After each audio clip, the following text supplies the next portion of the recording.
Hey, want to skip those ads and get early access and bonus episodes of all Banana for Scale shows? Hop on over to truestory.fm/join and discover all the cool perks that come with being a member of the Banana for Scale family.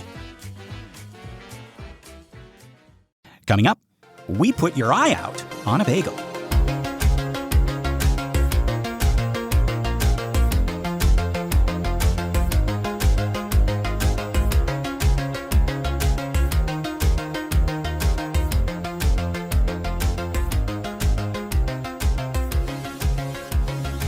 Yeah, what are you doing? You're going to put your eye out. Why is it put your eye out and not poke your eye out? I mean, it is poke your eye out sometimes, but I hear put your eye out too. Yeah, definitely. But I think we were beforehand. We were like poke your eye, like, oh, that sounds terrible. Gouge, poke, put. Yeah, put your eye out, right? Like you put the cat out for the night. Or I like to say yakety sax. Yeah. Yeah. Greetings, Verse Jumpers. I'm not Lester Ryan Clark. And I'm not Keenan Diaz. We're another version of them from another universe, and this is another episode of Every Minute of Everything Everywhere All at Once, a show where we attempt to explain, evaluate, enlighten, and elucidate the Academy Award-winning film Everything Everywhere All at Once. Okay, so our minute begins when our time is up. And it ends with a smile we can't see. That sounds like a really cool and intricate riddle that the Riddler riddles to Batman. All right. It begins when your time is up, and it ends with a smile you can't see. I don't know enough about the Riddler. I've always been a Joker guy, but every time I caught him in like the old animated series or heard about some of his lore, it always seemed really interesting. Oh, yeah, because I know there's more lore now, like trying to make him gritty like all the other ones. I'm trying to really understand this guy, but I like the version that's just like, I like riddles. I'm going to make that my thing. Yeah. Because riddles are pretty badass. Yeah. I have, like we got a guy in a completely purple suit. Now let's get a guy in a completely green suit, right? They're looking nice. They're dressed to the nines. Like, yeah. Yeah, well, what does that mean to riddle me this? Riddle me what? That itself is a riddle. Is that the coining of it? Is in the comics, riddle me this? Like, did people used to say that before? If they did, they were idiots. I don't understand. You should be a crazy person in a green jumpsuit saying that. Yeah. Or a really nice three-piece suit. But, oh, yeah, I like both of them. Actually, I like the three-piece suit better. Yeah. But, unfortunately, as cool as this setup is, there is really no answer to this riddle, other than it's just the minute of the movie, Everything Everywhere All at Once. We cut to Batman watching in his Batcave, and he's like, raccoons, hot dogs, I've got it. The Riddler's behind this. Am I wrong? Isn't that always the answer? like he has the Riddler by like the throat or by like the scruff of his suit. Right. And the Riddler's like, riddle me this, Batman. Where does your lap go when you stand up? And Batman lets him go, does a bunch of research, and then he's like, it's the Riddler. Am I oversimplifying this? Am I generalizing? I don't think so. There's a great solution to the Riddler in the Batman the Animated Series, the '90s one that we grew up with. Yes, they had a comic version, like a comic book version that I read every episode, every issue of, and in that one, Batman ends up giving the Riddler a riddle that he can't solve, and it drives him crazy to the point where he goes and I think he gets caught by Batman on purpose so that he can get the answer to the riddle. Oh. And he's like, you've got to tell me, what's the solution to this riddle? And Batman says, there is no solution. I just said that so that you would get out and I could catch you. And he is so happy. Then there's a little montage at the end. The last page is just him like getting arrested and then going in front of the judge and everything that you get, going to prison. But he's just singing, happy days are here again. The skies above are clear again. Because he hasn't been vested as a Riddler. I love that. Mr. Nigma, I find you guilty of da-da-da. I was like, but Your Honor, it's fine because like there's no answer. I'm still the Riddler. It's okay. And what a name, Edward Nigma. I like that. No, enough to drive you crazy. No, it's enough to drive you crazy and turn you into a Riddler. What do you think is going to happen? Right. Yeah. Anyway. It's the Riddler. I just that being the like I have you by the throat right now. The episode could end right now.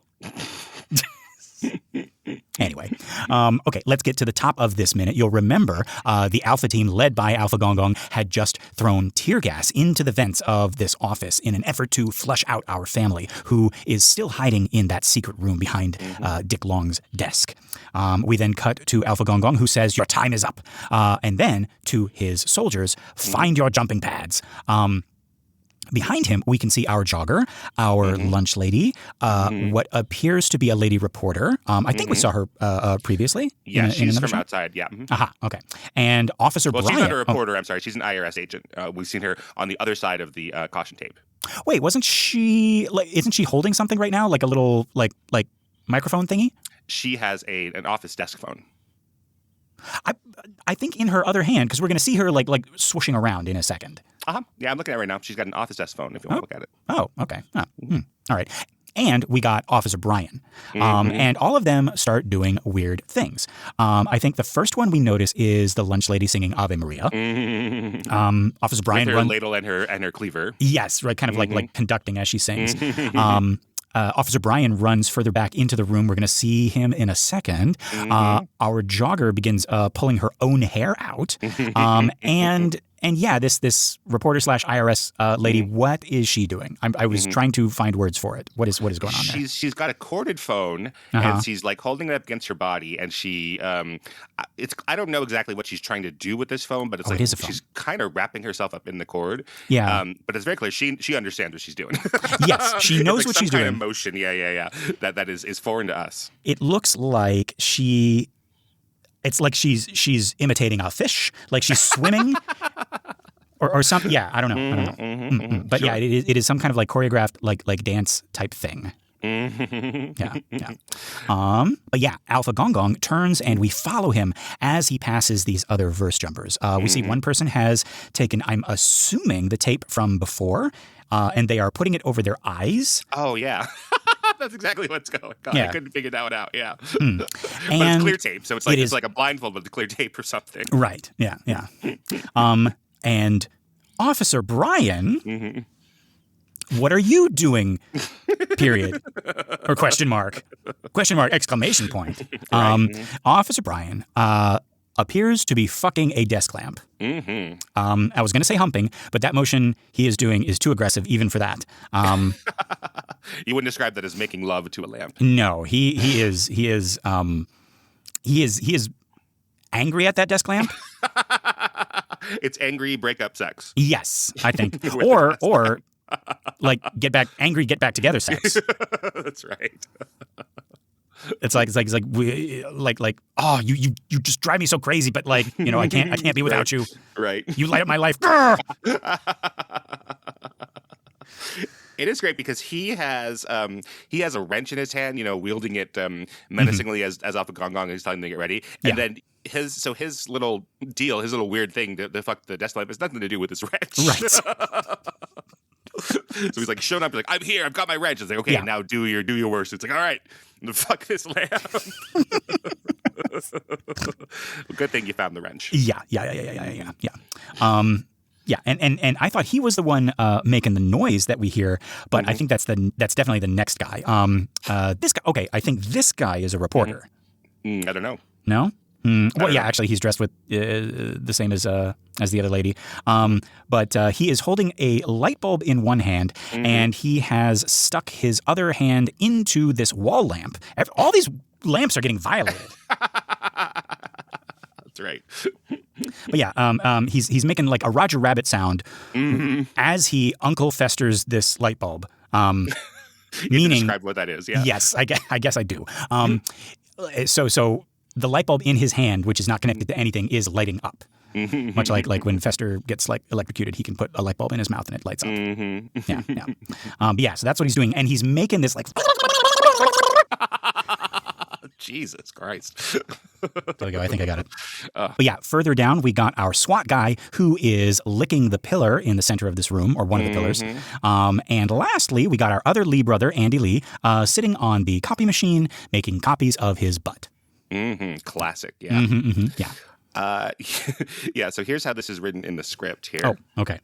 All of the gas mask alpha jumpers also begin doing random stupid things. One guy rips a chunk of hair out. An older lady sits in a photocopier with her bare ass. Someone is singing Ave Maria. It's an orgy of stupid. I love, because sometimes, and I'm thinking of, I think the script for Silence of the Lambs is like this. Sometimes the writing of the script is just so good that you kind of like wish that, I guess not that it was in the movie because the movie is perfect, but you kind of wish that like you had access to it. You know what I mean? Yeah, you want everyone else to be able to read this script. Yeah. Yeah. And even if it's based on a book, sometimes still the writing it'll be something that's not from the book, but just good in its own right. Right. It's completely different. You have to get this across just visually. Like, but the general rule of a screenplay, writing books or screenplay gurus or, intro to screenwriting teachers will tell you is you have to be able to see it or hear it. And so sometimes that gets people away from writing a line like that, but you can see that. You can see what an orgy of stupid is, and you can hear it. Yeah. So I don't think that's cheating at all. That's just really good, visual writing. Yes, it is. But yeah, we then cut back inside to our family inside that secret room. And Evelyn is looking at her hand very intently. As Wayman says in Mandarin, "Sweetheart, I don't know what you're doing," but we see Evelyn sort of ready herself and then cut to a close-up of the hand. And I love the articulation here. Each finger goes down as it turns, and then the scene around the hand turns even as the hand completes its motion. I love this so much. So we're getting flashes of other universes, or maybe some of them are just other times from this universe, or ones that are slightly similar to this one. Maybe? Yeah, I think there are probably other universes. Yeah, but universes that aren't changed very much, right? Right. Yeah. Yeah. So I think they are still parallel universes. First one we see is very normal. It's just Evelyn's hand beginning to open again, palm up, and beyond it we can see their little stove from the beginning. That's what it made me think of. It might be a completely different house or whatever, but like it made me think of the stove from the beginning of the movie. Right. I wonder if she's wearing the sweater from the end of the movie. It's a red sweater. And she ends up wearing one, but it's not as bright. At least it doesn't feel as bright in this one. Yeah. And then as the hand continues to open, we see now that she is now holding a fork. We see a table beyond with some oil and vinegar containers. Maybe that's wine, like red wine or white wine. The arm appears to be, at first I thought she was wearing chef's whites. Okay. And then I was like, oh, like is this, but then, and I was like, oh, is this like, the Rakakuni? Is this a restaurant? But then I looked at this table a little bit closer and I was like, this is not a restaurant table. It almost looks like hot dog universe decor. But how can that be? Her hands aren't. And then I looked at the hands, folks, and yes, they are. They are hot dog hands. Yeah, I did not catch that at all until I was going frame by frame. There's something going shot by shot, but like literally frame by frame it takes to figure that out. Yeah, it is that quick, folks. And now, of course, it's like, oh yeah, this looks like it would be their table. It's all pastels and little doilies and stuff like that, right? Right, the color of the movie Carol. Yes. So this is probably her having dinner with Hot Dog Deirdre. Then after that, it looks like she is sitting on the couch, maybe. With someone who has a wedding ring. Normal fingers. I think this might be Waymond. I actually wonder if these next couple of shots aren't related because she reaches for his hand and then we cut again and now we're in a hospital and she's got the little, plastic wrist thing. And we can see her ring and she's placing her hand in his hands and he also still has the ring. And I can't read it any other way than this is a sequence, these last couple of shots.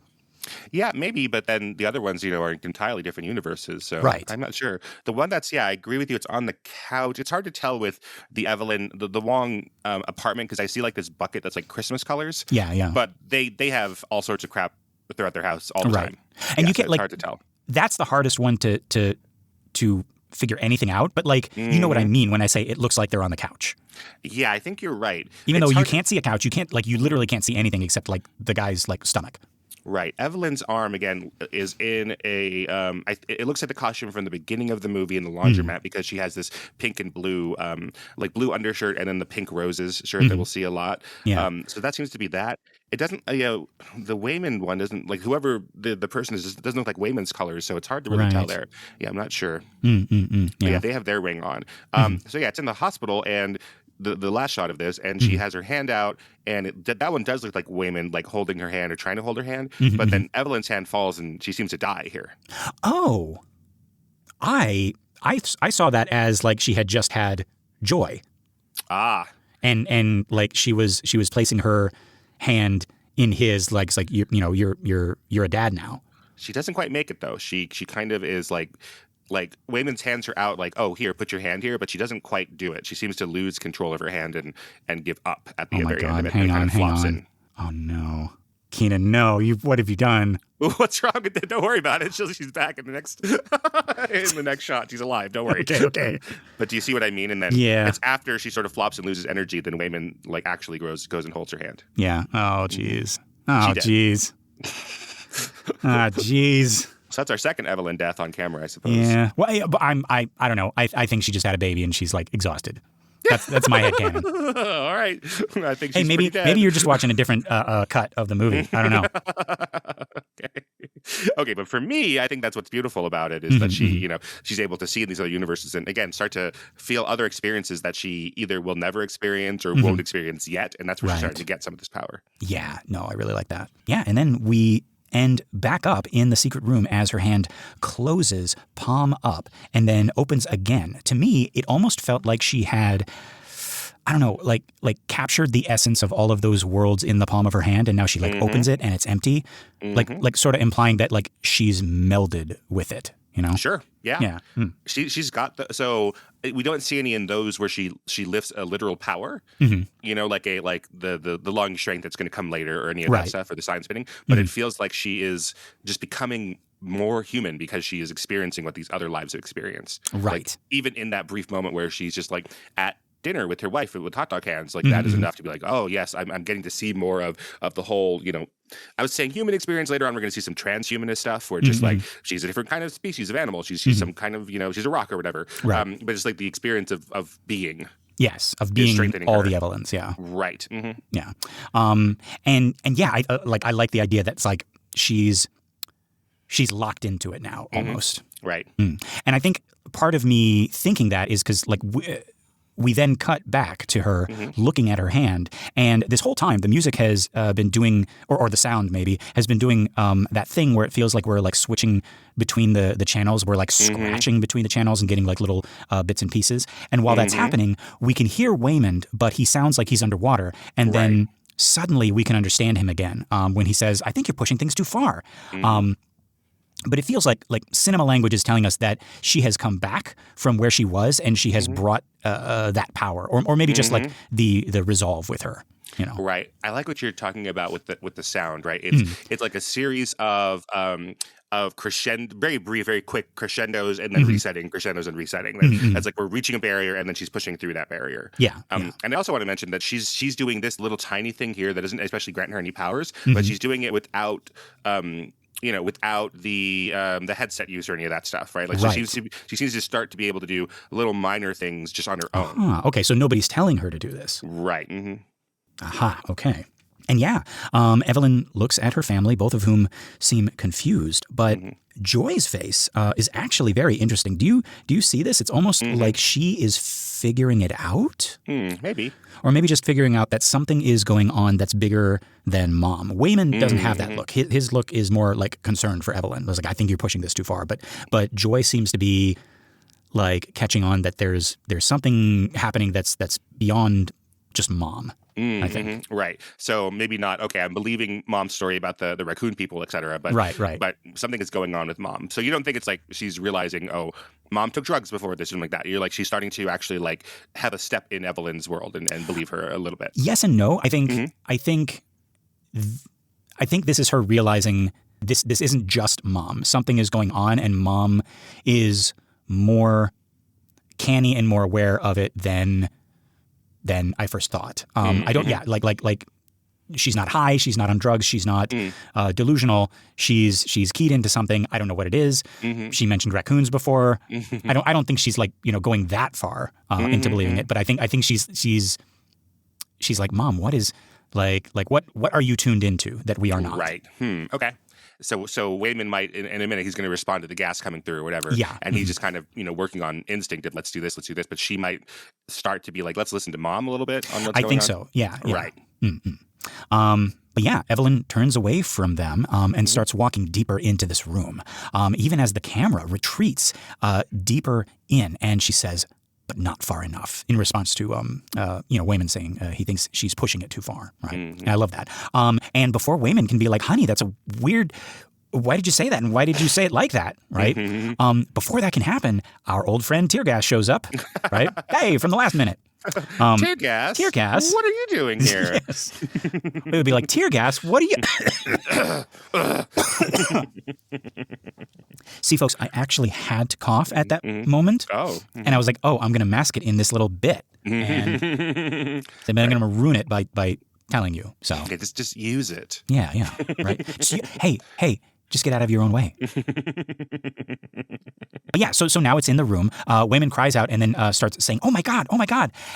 He and Joy retreat further back into this room and out of frame as we close in on Evelyn, who is staring intently at what looks like the rack on the wall in the back. She reaches out and takes something from it. It's the only thing that we can see, and only the handle of it for now. Right. It feels like she's pulling out a sword, like a katana or something. Like this is, or, we're back in the Batcave and she's reaching for the Batarang or the Bat Belt or something, right? But as she turns it around in her hand, we see that it's one of those kinky feather tickler things. Or is she attaching that to the thing that she just took? Because there's a sound like she attached something like a drill bit to a drill. Oh, okay. And like the motion of her body and her hands. It's like she's plugging one thing into another thing. I don't know, but it might come preloaded. Yeah, this one. Sure. But yeah, she sort of braces herself, and then we cut to Joy, who is now huddled down in a corner, and we get her reaction, like she's about to barf, and she also says, "Oh my God," but in response to what Evelyn is doing, not the tear gas. I like the rhythm of that. Right? We got Wayman is like, "Oh my God," and then she's like, "Oh my God." Right, because it's not just that your mother's doing crazy stuff. I mean, she's using a sex toy, somebody else's sex toy, presumably. Yeah. Right. And it's the whole thing of like Mom, like I don't want to think of my parents like they never had sex. They knew no. Like right. I just arrived by stork and that's it. So there's that added to it. And then also it's somebody else's. And how do you wash feathers? I don't think you can. How does a duck wash feathers? Well, you have just planted something in my head now. Okay. Of all these filthy, dirty ducks just waddling around in their shame. Oh, you say they don't wash themselves. Because my question still stands. How do you wash feathers? I don't think you do. Oh, okay, so not clean enough to your standards, Lester standards. No, I don't think you do wash them. Yeah. So whatever that was used for before. Yeah. Why doesn't everybody just pause our show for just 10 minutes and go and clean out your sex toys right now? Yes. If you haven't, probably hasn't been. Yeah, you probably haven't done it recently. Yeah. Okay, welcome back.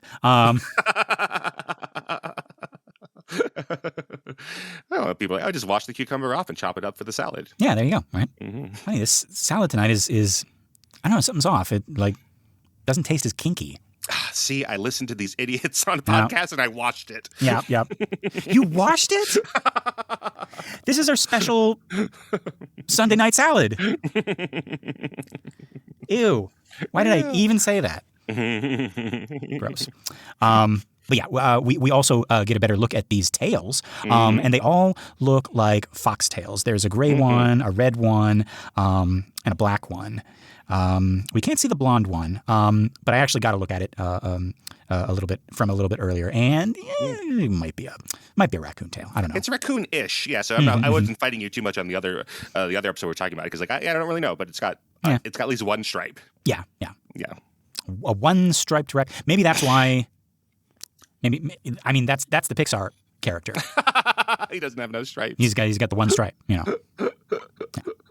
But yeah, we cut back outside, and I love this shot where we pan right, and all the jumpers successfully lock in. You can see their heads go up, and you hear the little ping on their headsets. I feel like that sound would be satisfying in another situation, but like here, it's alarming. It's like they're getting ahead of Evelyn. Yeah, and some of them have gas masks on, which Yes. is just scary. So we see that it's still our general crew that we've seen before. But yeah, just the gas masks are terrifying looking. Yeah, I don't think there's a way to make gas masks not look scary. Yeah.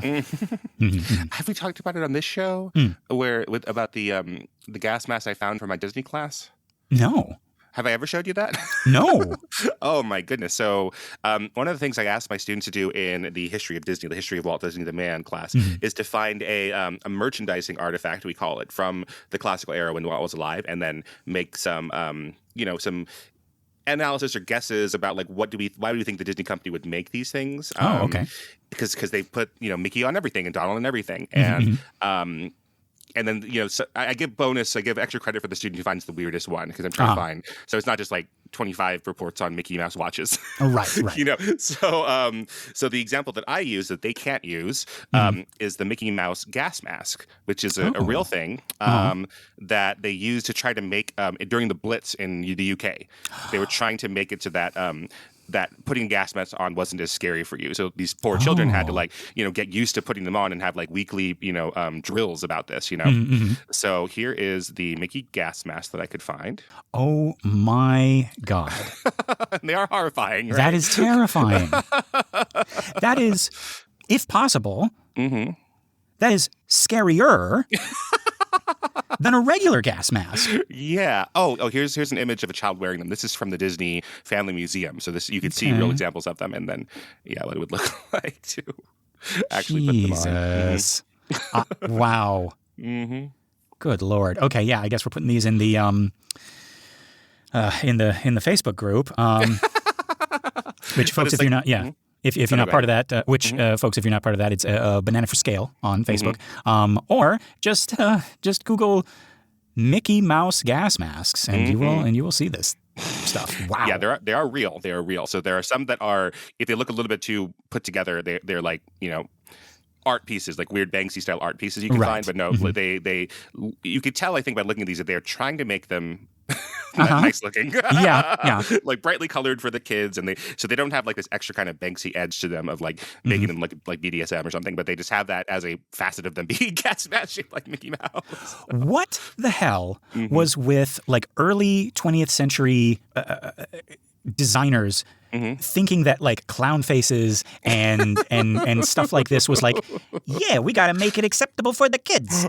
Like there is exactly. Like, because nowadays this is like people work hard to make something this scary. Right. Yeah. Like in video games and stuff like that. I'm thinking, games like BioShock or Outlast or whatever. Like you have to go back and study like stuff like this to be like, oh no, this was terrifying. But like they genuinely thought this will calm a kid down and make them want to put this on their face. Right.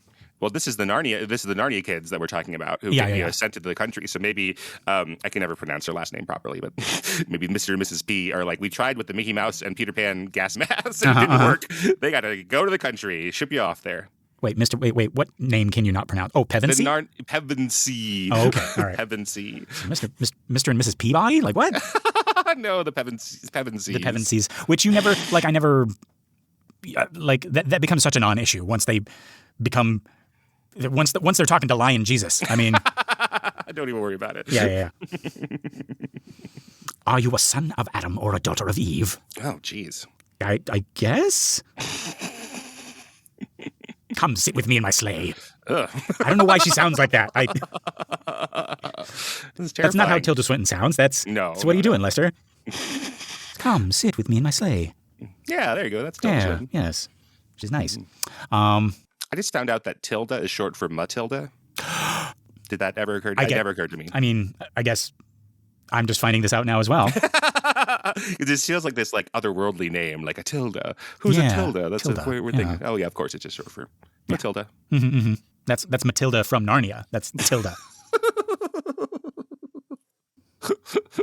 she was I believe she was asked to be in the the Harry Potter movies. This is back before we knew all the stuff we know about, J.K. Rowling. And all the stuff we just straight up fucking ignored about the Harry Potter books, which are extremely problematic. Sure. But she was asked to, like maybe be one of like the professors or something like that. And she said no, because she believed that story glorified boarding schools. Oh, yeah, absolutely. And it kind of, it does, I want to go to a magical school where I don't get to be home and just like never see my parents and right. Yeah.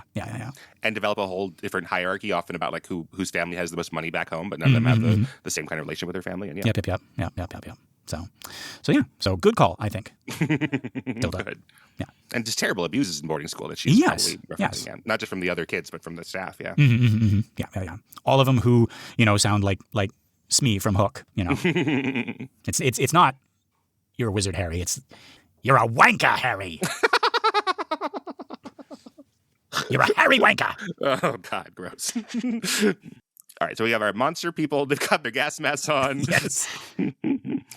They're all beeping on with the same green light noise that so far has been like, oh, hooray for us, but now it's like turned against us in this group of people. Right, yeah. And it's happening in this like unstoppable force. It's happening very, very quickly, in succession.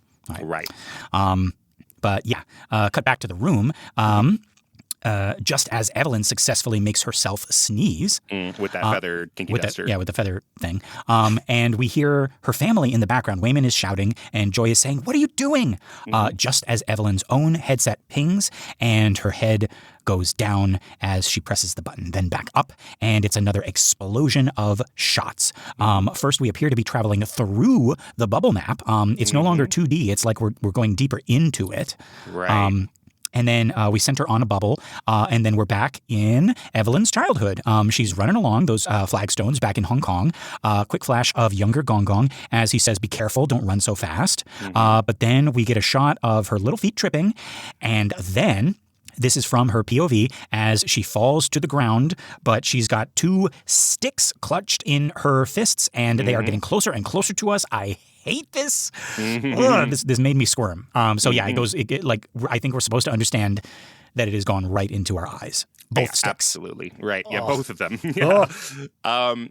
In the 2017 version with Jackie Chan, we have the same moment here, but he's running with scissors, and it's not a callback to a shot from earlier in his childhood. So it just like Jackie's a child running with scissors, and then we get this here. But I like this because it's like, okay, it feels like, oh, we're getting back to that our Evelyn's happy childhood. It's the exact same thing. Right. And even though we don't quite have this exact shot, it feels like it. And we're seeing a lot of the same props. It has the same filters on the lenses. So it looks like it's that same dreamy look that we've had so far. We get a glimpse of, young Gong Gong. He never looked that young. Right. Younger, yeah. Younger Gong Gong. Right. So it feels like, okay, we're in a memory, and then we see where we're diverging. It's really smart. Yeah. So it's like it's parallel, but it's not the exact same. Right. Yeah. As she screams, it is a hard cut to her lying in bed with bandages over her eyes. And we got Gong Gong also sitting on the bed at her side. He puts a hand on her in this very, very warm, caring way. But then we are whisked away along that bubble map in a neon blue streak to stop at a bubble marked Singer. And we zoom into that, and now I'm going to say it. Oh my God, Gong Gong is smiling. This is the warmest, most gentle, most loving we have ever seen him. What has occurred? What is happening? He's in a suit. He's all dressed up. He's in this dark space. There's a curtain to one side. And then we realize as we cut that he is in the wings behind the curtain, and Evelyn is out on stage, and she is an opera singer. Specifically, this is Chinese opera, and people are clapping, and without any other hints, you get the idea that she is either already famous or maybe this is the night that she blows everyone away. What do you think? Yeah, she's shot from behind, and like our camera is really close to the ground, so it kind of embiggens her, as they might say in The Simpsons. So it does feel like she is a star or a star in the making. Yeah. And it's not a shot of Gong Gong looking there like, oh gosh, I hope she doesn't embarrass herself, or even positive like, oh, I hope that she does well. It really is like he's pretty confident that she's going to be okay. Yeah, that she already is a star, right? Yeah, we could say proud. It's hard to say that. Like, Gong Gong proud. See, as hard as it is to say, I think that's exactly what's happening. Like he is proud of his daughter. He's proud of his little girl, and the irony. And I think I gave it away in a previous minute, but like the crushing realization that this is the universe where he is proud of her and smiling and looking at her with like so much love and so much pride in his daughter, and she can't see it. Right. Oh my God. But so you might be arguing that that's the reason he can be so open with his emotions. Is No, no. I think it's just an unlucky coincidence that this is the universe where he actually like feels pride and love, like just so baldly and outwardly towards her, and yeah, this is the one universe where she is unable to see it. And I don't know if other people have pointed that out, but just like what a Twilight Zone twisty like I was gonna say what a punch in the gut, but what a poke in your eye. Like that's right. Like I mean, it really is like it's the end of that Twilight episode where he drops his glasses. He's like, no, there was time, Right. It's that. Yeah, there's real humanity here, and like he just loves her. He just cannot. So I mean, I guess that raises the question, like why can he love her in this universe and not in other universes? Like, or he loves her, but like why can't he be proud of her?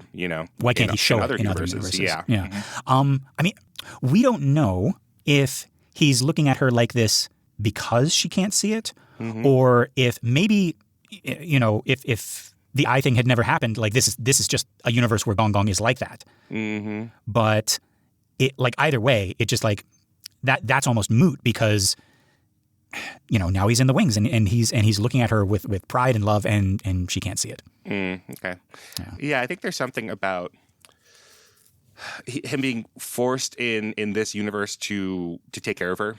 Where in the other one, like we see him embarrassed that he has a daughter to begin with. Right. He likes yelling at her, or like that's his version of childcare, just yelling at her and withholding, and like nothing's ever good enough. But in this one, he had to be there with her and then nurture her, and was forced to do things that he didn't have to in our universe or most of the universes, and there's some kind of real bonding there. Okay, so you like actually, yeah. So like this is a direct result of him, like.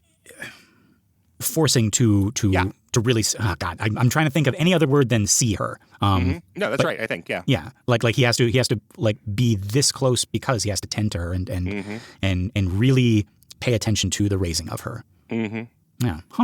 Yeah, and people have to take care of each other like beyond normal child rearing, or like taking care of an older parent or taking care of a spouse who becomes infirm or something like that. I mean, there's obviously a whole spectrum of ways that people can have, but there can be a real bonding, but there also like a real resentment on the part of the caretaker because like basically you change your entire life for this person, and it's a very understandable thing that real people have to deal with and have support groups and therapy and that kind of thing. Like I'm more than just my husband's caretaker, Right. Yeah. Right. But like he already, I guess in our world, resented Evelyn. And so now in this one he's gone the opposite direction by having to take care of her.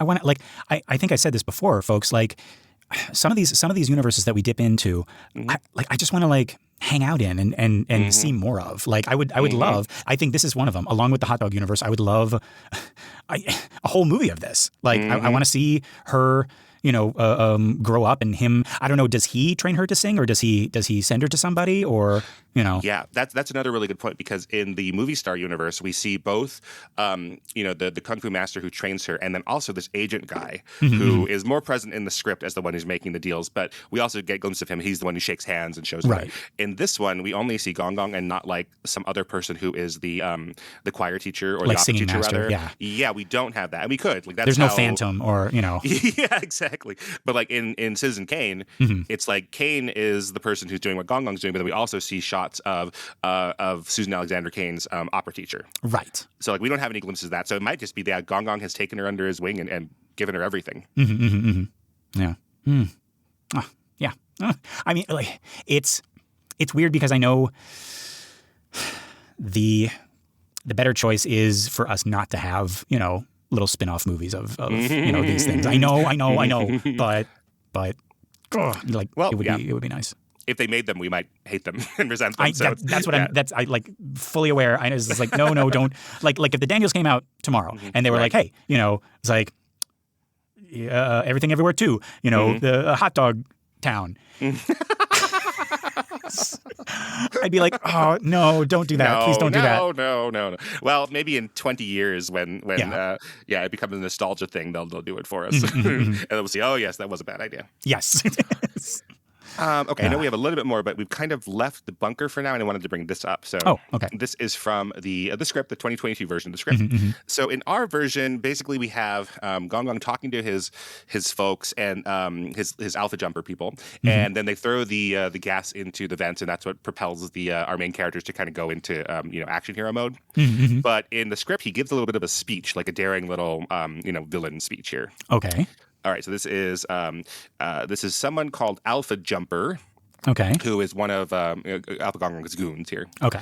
So he says, Evelyn Wong of the 4659th Thetaverse, you've been summoned by the First Order of the Alphaverse. And then we get their reaction. You are in direct violation of the Verse Jumping Tribunal's Code of Ethics. By endangering your mind, you've endangered us all. Surrender and hand over your daughter, or we'll be forced to remove you from this universe.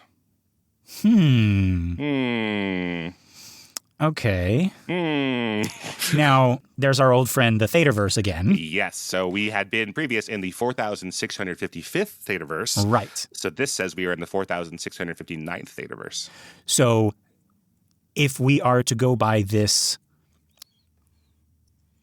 version of the script, which we are not, because it doesn't exist. It's not made into the movie. But if we were to go by that, are we saying that our world and our Evelyn is that whatever number you just said, Thetaverse? Probably not. It's probably earlier than 4655th, right? Because the 4655th is the one where they get killed. Right.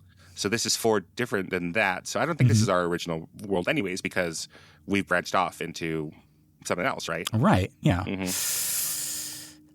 Or did we? I don't know, actually. So Theta, so now thinking about it, because I hadn't really thought about it when it was Jobu and that version of Deirdre. Because that was just a one-time, kind of throwaway thing. Right, and then you even wonder, is this Deirdre just insane? Yeah. So now this one says that the Alpha people are keeping track in the same way, which is maybe interesting, but not as mystical, magical for us, right? It's like this is all charted out. But yeah, it hadn't occurred to me when it was Jobu and Deirdre saying it, but okay, Alphaverse, so that's the Alphaverse, and so we're the Thetaverse, so there's 8 so far different universes, right. Alpha, Beta, Gamma, Delta, Epsilon, Zeta, Eta, Theta. Right. And then they could have thousands or maybe hundreds of thousands, et cetera. But I just hadn't thought of that before, that there's an Alpha and a Theta. Well, I had that feeling that there were more, but... And I also kind of figured it's like that when Deirdre was saying it, it wasn't just Deirdre and or Jobu who had named them that. I figured if Peter or Audrey had said to Alpha Wayman, it's like, oh, we found them. They're in the they're in the whatever Thetaverse. Then Alpha Wayman would know where that is. I figure. I just hadn't really thought of it because it's not something I want to get bogged down in myself. So I think here, like by deleting this one and keeping the other speech, it could still be maybe that's what. Maybe Jobu knows that information, but Audrey and Peter wouldn't know that information. But this makes it very clear that they are on the same plane, if you will, of actually counting the different multiverses. Right. Saying it once is a little dab of cream in the coffee. It's like, what is that? That's a hint of something. Is that nutmeg? Is that, Right. Saying it more than once and then basing part of the plot of the movie on it is okay, this is extra lore that we don't care about. Right.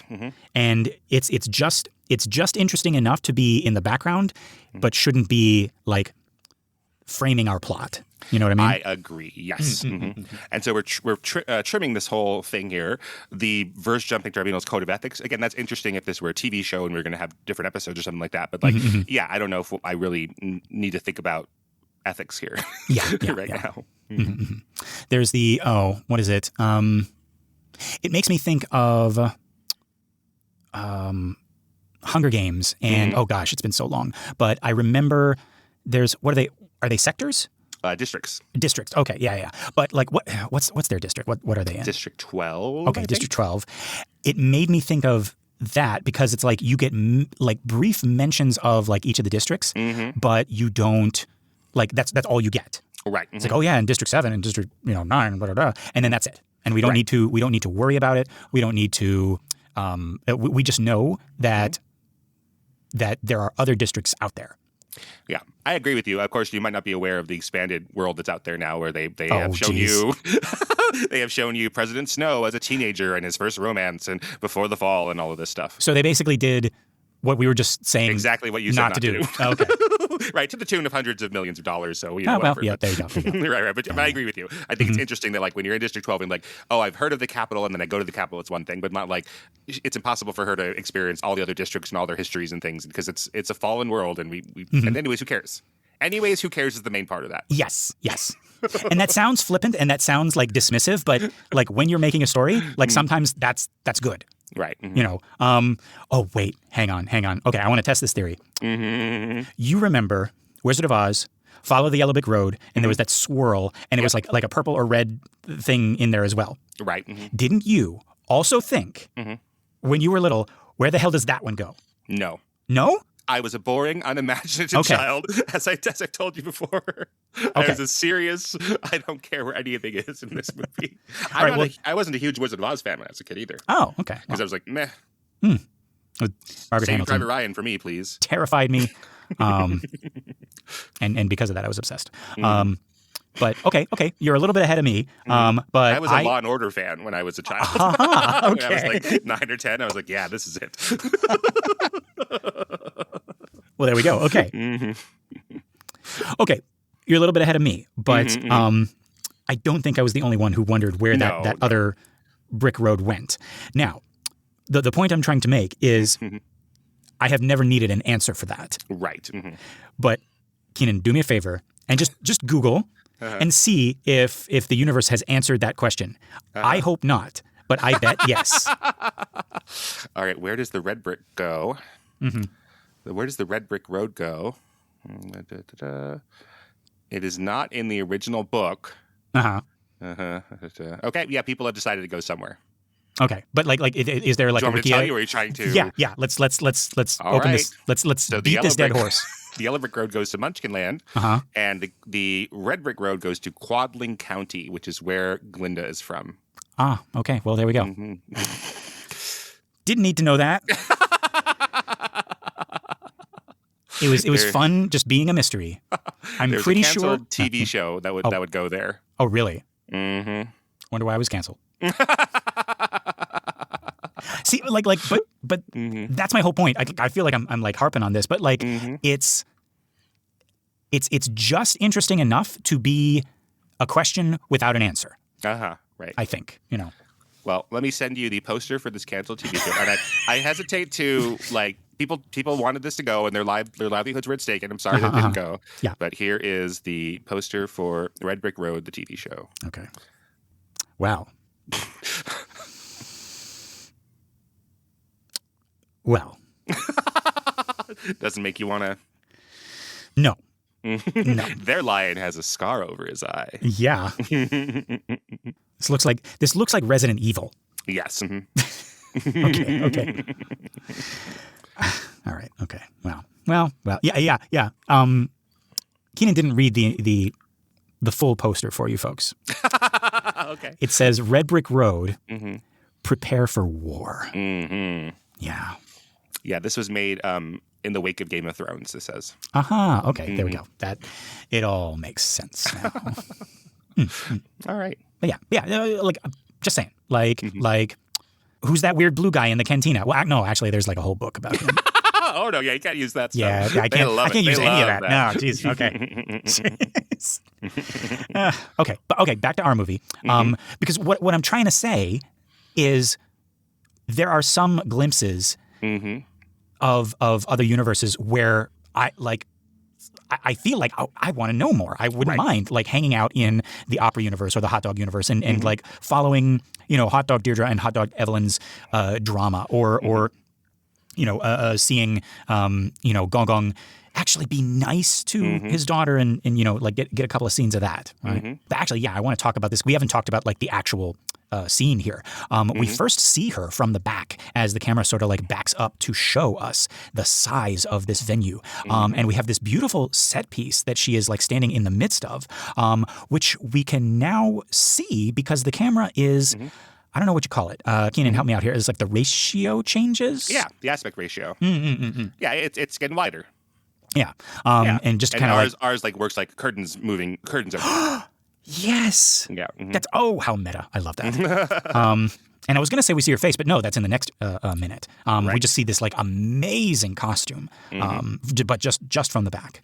Yeah, we've had our aspect ratio change to become more widescreen than it already is, and more like 4:3, which is like the old TV ratio. Like we've done that a little bit. So yeah, it's happening so frequently in our movie and so quickly. But it just kind of feels like she puts her arms out and like her world is widening. Her world is opening up. It's almost like we are like fully dipping in to the other world. It's not like before. It's like we were looking at it through like a window, and now it's like now the window frame is gone, and we're in it. Right. Yeah. But yeah, what did we think of this minute? It's a really, the eye gouging is really catching. Like I think we remember that, but it's so interesting as we're looking at these, like how much stuff we have going on here, and like it'd be so representational if it took just this minute out, and like we're trying to explain to somebody like the style of our movie, like here in 1 minute, like this is the style of Everything Everywhere All at Once. Oh yeah, that's a good like it's like oh yeah, I heard of Everything Everywhere. Like what's that all about? Right. Well, I'll tell you, Rick Moranis. I don't know why I did that voice. But yeah, we show him just this minute, and I think we would get like a good sampling of everything this movie has. Right. Yeah. No, I like it. I mean, I can't. I gotta love this minute just for smiling Gong Gong, just looking at Evelyn and being proud. That's right. One of my favorite things in this movie. But yeah, I'm excited for what's going to happen next. Like why is she going into the opera singer universe? Like what could she possibly need? That's why like you don't, maybe I'll save this for the next one, but like the power she gets from this jump is not what you would expect. Like it's like 3 degrees removed from what you would think. It's like, she can't like why does stupid me is like, why does she need to be blind right now? But it's like that's not part of it, or well, it's kind of part of it actually. Kind of, yeah. Yeah. But yeah, we're just gonna have to wait and see. But for now, folks, this has been the 73rd minute of every minute of Everything Everywhere All at Once. I've been Lester Ryan Clark, and you can reach me in all the universes as Lester Ryan Clark. And I've been Keenan Diaz. In your universe, I'm on Instagram and Letterboxd as Howdy Keenan. Yeah, we got our Facebook listener group, Banana for Scale. That's a community for all of our shows, including this one. It's a private group, but just request to join, and you'll be sucked into the banana. If you want more, consider joining us at truestory.fm/join and look for Banana for Scale. That's us. You get bonus episodes of all our shows, access to our Discord, and you get your episodes a week early and ad-free. Pretty cool. Just $5. If you're not sure about that yet, one thing you can do that's absolutely free but would really mean all the universes to us would be to give us a 5-star rating on iTunes or Spotify or wherever you listen to our show. That and sharing the show by word of mouth or on social media is going to help our little podcast grow and find more cool people like you. And yeah, before we go, I want to give a shout out to I'm just going to say Jeff in our Facebook listener group who gave us a little link from Mashable.com which answers the question that we had about this new version of Story of a Girl. Apparently, it's these are the lyrics. This is the story of a dom. She ties me up so good, but it's wrong. And while she'll post uncensored photographs, I absolutely love it. My safe words smile. I knew we had heard safe word. Yeah, we both heard safe word smile. Yes, there we go. Okay, so thank you, Jeff, for that. And if you want to find this link, folks, it is in our Facebook listener group, Banana for Scale, but it is on Mashable.com. It is called Absolutely, parentheses, Story of a Girl, is a crucial part of Everything Everywhere All at Once. Yep. And so there is also at least one more version of Story of a Girl coming up that we have not reached yet in our movie. So it's good to know that we have not been insane. Yes. Our country one is a country one. And then even the one that is still poppy, it is not the exact same version of Story of a Girl. And so this has some interviews with Shiner and Kwan, the Daniels, and then also, the writer of The Story of a Girl. So yeah, we have at least one more coming out. Yeah. Okay. So we got to jump. We got to get out of here. Keenan, I'm torn because my first inclination is to run over to little Evelyn and get those sticks out of her hands. What are you doing? But that would make the opera universe where Gong Gong is smiling at her not exist. That's true. And then in this Thetaverse, all our friends would die in this safe room. Oh, yeah. I didn't even think about that. Oh, my gosh. God. All right. I think it is time for the Phantom of High School Theater, whom we mentioned in our Exorcist show, to make an appearance. He's going to swoop down, and he is going to take those sticks away. But he is going to say, "You, child, you have an amazing voice, and I feel obligated to take you under my wing." Phantom of High School Theater. Nice to meet you. And then this is when Gong Gong comes over. It's like, you sir, my fee is reasonable. 2,000 francs a month. That's very cheap. Yeah. Yeah. And that is how she will become the opera star that she is, and she won't have to get her eyes gouged out, and that'll be weird enough, and everything else will still work in the movie. That is fantastic. Good. You've got it. Fantastic. All to work. It's spelled PHA. I see what you did there. This is the Phantom of the High School Theater. Great. Well, I'm going to take this little kinky feather tickler, and I'm going to use it as a kinky feather duster and clean up around here. That's really weird. That is inefficient. Using the kinky feather tickler in a non-kinky way is very weird. That's right. Dusting with the kinky tickler, washing the cucumber. We're just, doing weird things to things. You're eating a cucumber? What? It doesn't go in that end.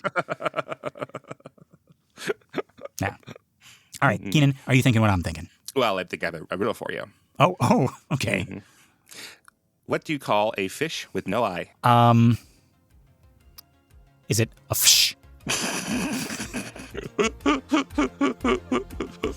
That was the nicest one I could find about no eyes while we were working. Oh, we're being thematic with it. Okay. Yes.